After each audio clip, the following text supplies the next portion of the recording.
Well, this time it's really meant to be settled. Settled for all time this time. Once again, it's meant to be settled. But of course it isn't. There are those who will never forget their enemies. The Peacock-Howard feud in the old days was a piece of piss compared to the Gillard-Rudd feud. And it's not going to stop simply because Gillard has promised to leave Parliament. Her followers certainly haven't, and they can be trusted to keep the hatred alive. The two sides are simply irreconcilable. There are those who will never forgive Rudd. They say he was a bit badly behaved right through. He sabotaged the last election. He has constantly undermined Gillard, and now he's being rewarded for the bad behaviour. Unforgivable. Should be expelled from the party, let alone the leadership. But there are those who say, well, hang on. Gillard started it all. She was the one who ambushed Rudd back in 2010. She started the treachery. She started the backstabbing. Why on earth should we say that she's the pure one and Rudd's the one who was simply seeking natural justice? Well, you pays your money and you takes your choice, frankly. Neither of them is perfect. And the mere fact that both have excited so much rage within the party suggests that neither of them is the ideal leader for it.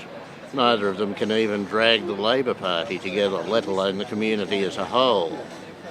But when the alternative's Tony Abbott, well, it does make a certain amount of sense. And that, of course, is why it happened. It was poll-driven from beginning to end. The idea was that Rudd could at least save seats. Rudd might even have a chance of saving the whole bloody election. So they went back to Rudd. And if you look at the numbers, you can see exactly how it worked. Back in his last challenge, Rudd had 31 votes to Gillard's 71. This time he had 57, an increase of 26, which coincidentally is just about the number of seats Labor looks set to lose under Gillard. So you can see where those extra numbers came from. And they weren't dragged in by Bill Shorten. Let's not kid ourselves about that. Bill Shorten never had a huge following to begin with, and by the time he actually got round to announcing his own position, most of his followers had already made up their minds anyway. But Shorten can count the numbers, and he did. And Shorten decided he wanted to be on the winning side. So much for the great principle of saving the Labor Party. He certainly wanted to save a bit of it. He certainly wanted to be in a position to take over the leadership when his time comes and to make sure there's something to take over. So let's not say that Shorten suddenly saw sense, saw the light, turned into the man who moved the numbers and changed everything. He bloody well didn't. Shorten is no more a hero than either Rudd or Gillard. But there was, I think, one person who came out of the whole shemozzle looking pretty good, and that was Penny Wong. Penny Wong was a rusted-on Gillard follower and a personal friend of Gillard's.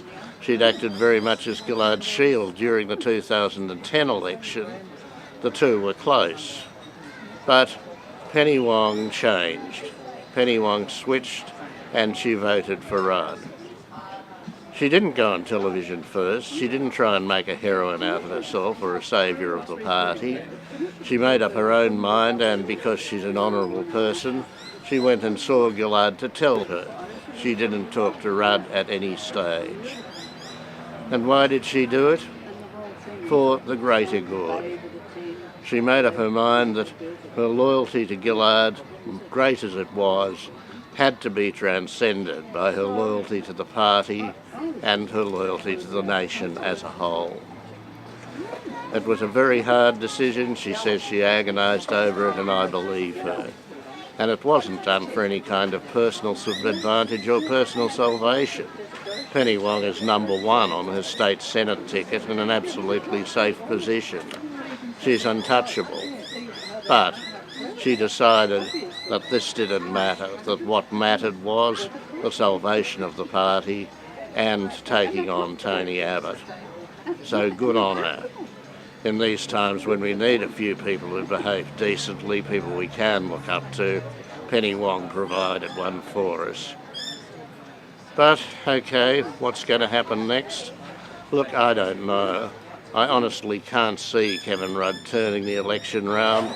I can certainly see him saving a number of seats, particularly in Queensland, where he's received the hometown hero treatment already, rivalling Queensland's state of origin win in the football. We have Kevin Rudd's win in the Labor Party.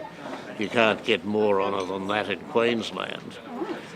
But will it go any further than that? I don't know. It depends on a number of things.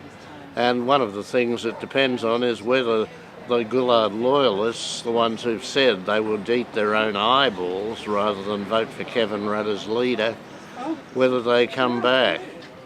Okay, they'd eat their own eyeballs, but would they vote for Tony Abbott as Prime Minister? That's not the sort of outcome even Ann Summers and her fellow feminist militants would want. So I suspect that the Rudd ascension will have done more good than harm. Whether it's done enough good to save Labor, I don't know. But it's certainly going to give Tony Abbott a few sleepless nights, and that's worth doing in its own right.